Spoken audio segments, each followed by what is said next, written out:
Sebelumnya, Presiden Prabowo Subianto resmi memasukkan penyebaran budaya LGBTQ sebagai ancaman non-militer.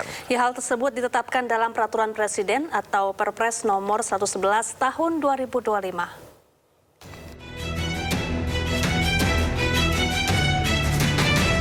Pemerintahan Presiden Prabowo Subianto telah menetapkan penyebaran budaya LGBTQ sebagai salah satu ancaman non-militer terhadap kedaulatan dan keselamatan bangsa.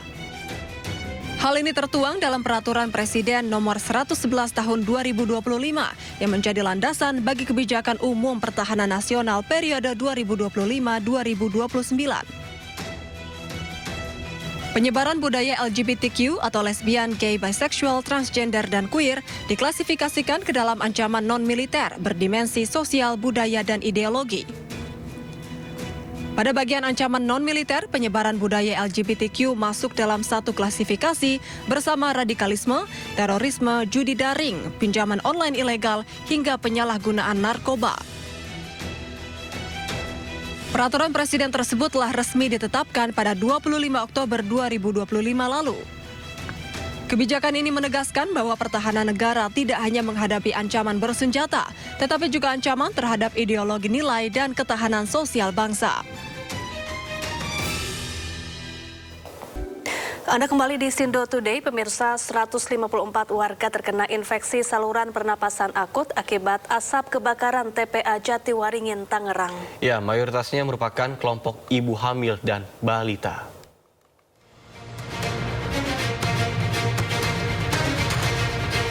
Dinas Kesehatan Kabupaten Tangerang, Banten melaporkan sebanyak 154 warga di wilayahnya tersebut terkena gejala infeksi saluran pernapasan akut yang diduga akibat dampak asap kebakaran di tempat pembuangan akhir Jatiwaringin, Mauk. Kadinkes Kabupaten Tangerang, Hendra Tarmizi, mengatakan dari total 154 warga yang teridentifikasi iritasi saluran pernapasan ini, mayoritasnya merupakan kelompok ibu hamil dan balita. Seluruh korban saat ini telah dilakukan penanganan medis untuk pemulihan fisiknya.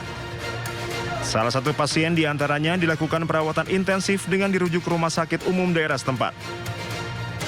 Dinas Kesehatan Kabupaten Tangerang telah menerjunkan 25 petugas medis yang tergabung dalam tim kesehatan melalui unit puskesmas di 3 wilayah yang mencakup Kecamatan Rajek, Mauk, dan Sukadiri.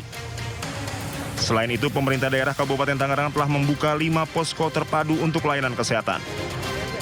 Dinas Kesehatan juga tengah melakukan mitigasi dan antisipasi terhadap perluasan penyebaran asap pembakaran TPA Jatiwaringin.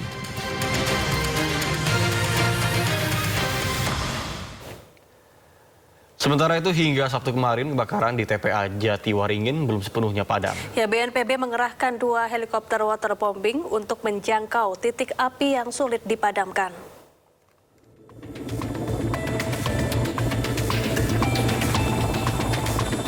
Dua unit helikopter waterbombing milik BNPB mulai melakukan penyiraman dari udara di kawasan TPA Jatiwaringin, Kabupaten Tangerang, Banten.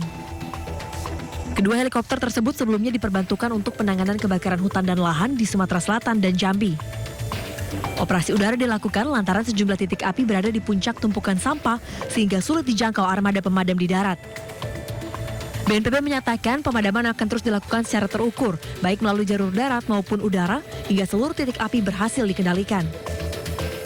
Sebelumnya, kebakaran hebat terjadi di lahan TPA Jatiwaringin sejak Selasa 30 Juni pukul 12.30 waktu Indonesia bagian Barat.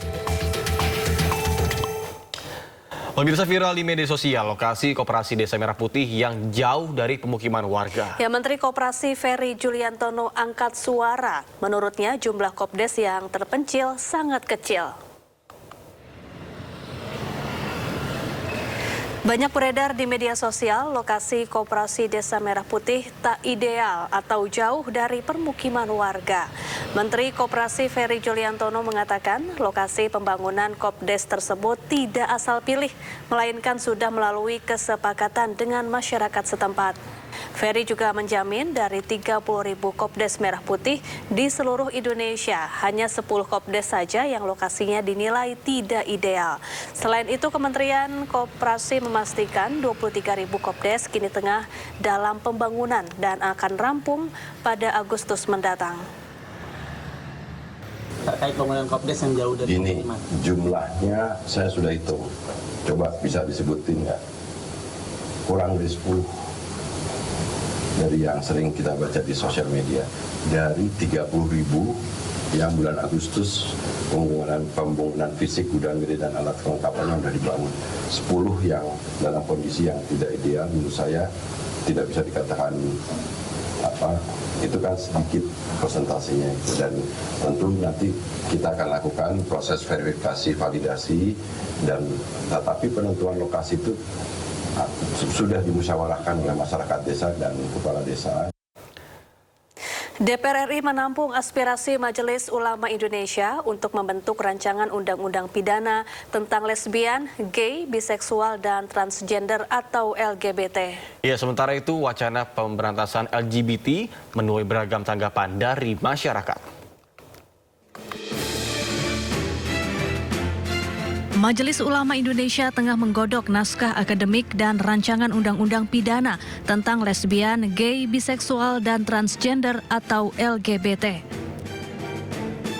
Wakil Ketua Umum MUI Khalil Nafis menegaskan langkah hukum ini diambil karena imbauan moral dinilai sudah tidak mempan membendung fenomena penyimpangan seksual di Indonesia. MUI menyatakan perang terhadap pelaku maupun kampanye LGBT. Adapun rancangan undang-undang pidana untuk memberantas perilaku LGBT di Indonesia mendulang beragam tanggapan dari masyarakat. Tanggapan saya sih bagus sih buat kampanye seperti itu, karena kita harus gimana ya, harus menormalisasikan jati diri laki-laki gitu kan, jangan jadi kayak boti gitu. Tapi dengan kampanye yang dilakukan juga caranya.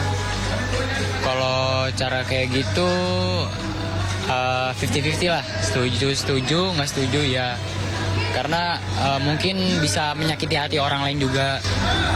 Jadi dengan kampanye yang disuarakan, Setuju saya. Jadi bisa masyarakat bisa mengetahui apa dampak dari bot ini juga, dan menjadi integritas kita untuk mengenalkan sebenarnya gender kita itu apa sih. Untuk kampanye berantas boti menurut saya oke ya, since LGBT di Indonesia kan masih belum diperbolehkan ya, masih ilegal. Cuman mungkin caranya kali ya Mas, nggak yang lindas boti atau apa anarkis banget. Cuman mungkin bisa baik-baik atau pengarahan kayak kalau nemu orang yang agak-agak boti bisa mungkin diluruskan atau dibilang baik-baik gitu. Ya, tapi jangan anarkis juga sih, kan manusia juga ya walaupun boti.